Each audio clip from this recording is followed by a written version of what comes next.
안녕하세요. 돌쇠 인사 올립니다. 삼성전자가 세계 정보통신 기술 기업 중 6번째로 브랜드 가치가 높은 것으로 나타났는데요. 이는 미국 기업을 빼고 가장 높은 순위입니다. 영국의 브랜드 평가기관 브랜드 파이낸스가 발표한 2020년 자료인데요.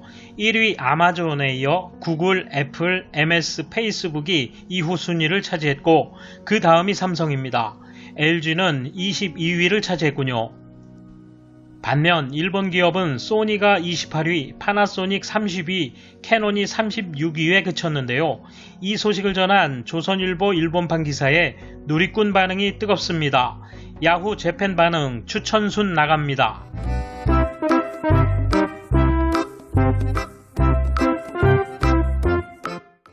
이에 대한 일본 네티즌 반응 보실까요? 이를 보고 한국 기업 운운하는 것보다 일본계 기업 브랜드가 시들해진 것은 솔직히 걱정이다. 아무리 소재로 세계를 리드하고 있어도 알기 쉬운 브랜드는 활약해 주었으면 해. 하지만 지금은 일본제라고 하는 것이 브랜드일까? 분명히 동남아시아 사람들도 일본의 전자제품을 보지 않게 되었다고 하고 실제로 그렇겠지요. 한때 정리해고가 일본 국내에서 유행하고 기술자가 삼성 등으로 흘러간 결과라고 알려져 있다. 일본 기업은 사람을 더 소중히 생각하는 경영을 해야 한다고 생각해요.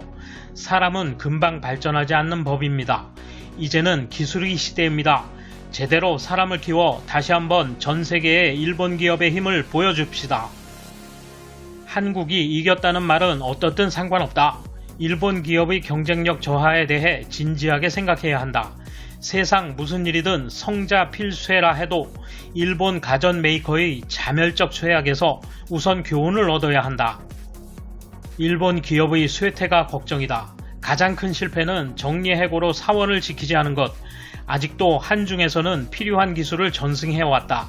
제품을 흉내내 유사품을 만들고 비용을 절감하여 일본 이상의 물건을 만들게 되었다. 한중에 채용된 사람이 자신의 능력을 발휘하여 노하우를 전한 것은 특허에 저촉되지 않는 한 합법이다.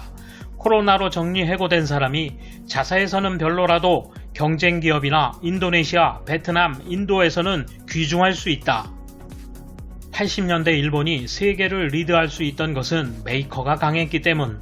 80년대 타임스퀘어 광고판으로 그 기세를 알 수 있었다. 향후 IT 가전에서 더 강한 메이커가 안 나왔으니 다른 분야에서라도 안 나오면 일본은 부활할 수 없겠네요.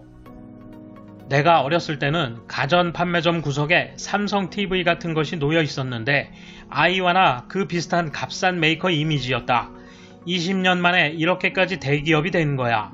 소니는 조금 더 상위여도 괜찮을 것 같은데 파나소닉이 화웨이와 합작사를 만든다는 말이 나오고 있어요. 만약 이 말이 사실이라면 매국 행위이므로 국회나 미국 의회에서 사장을 소환해야 합니다. 일본 기업 경영진의 판단 미스가 영향을 미치고 있다고 생각합니다. 지금부터라도 국내 기술력의 향상과 차세대 승계에 힘써 주셨으면 합니다. 일본 기업이 한심할 뿐이다. 한국에만 진 게 아니라 중국에도 졌잖아. 이걸 인정해야 돼. 인정하고 받아들인다면 다시 완만하게라도 상승해 나갈 거라고 본다. 일본 내에는 잘 안 보이지만 해외에 가면 삼성 로고는 정말 많이 볼 수 있네요. 일본 메이커는 완전히 보이지 않게 되어버렸죠. 스마트폰 등은 이미 몇 년 동안 일본 메이커 물건을 사지 않는다는 걸 지금 깨달았습니다. 이제 일본은 부품이나 고도 소재 등등의 메이커만 남게 돼버린 것인가요? 상품 기획력이나 판매 전략, 장기적 비전이 부족하기 때문일 것입니다. 일본인은 시대의 변화에 대응이 늦다는 건 부정할 수 없다. 스마트폰 보급률도 낮고 모든 것이 옛 시절에 질질 끌리고 있는 인상, 아직도 위에서 거들먹거리고 있는 낡은 세대가 일소되지 않는 한 재부흥은 어렵다.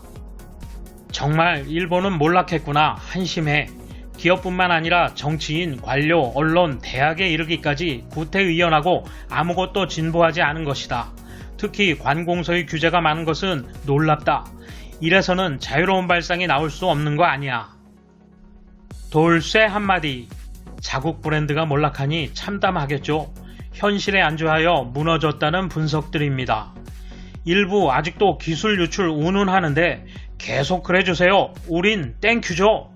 감사합니다. 돌쇠 물러갑니다. 이번 소식은 여기까지입니다. 시청해주셔서 감사합니다. 돌쇠처럼 우직하게, 마님처럼 화끈하게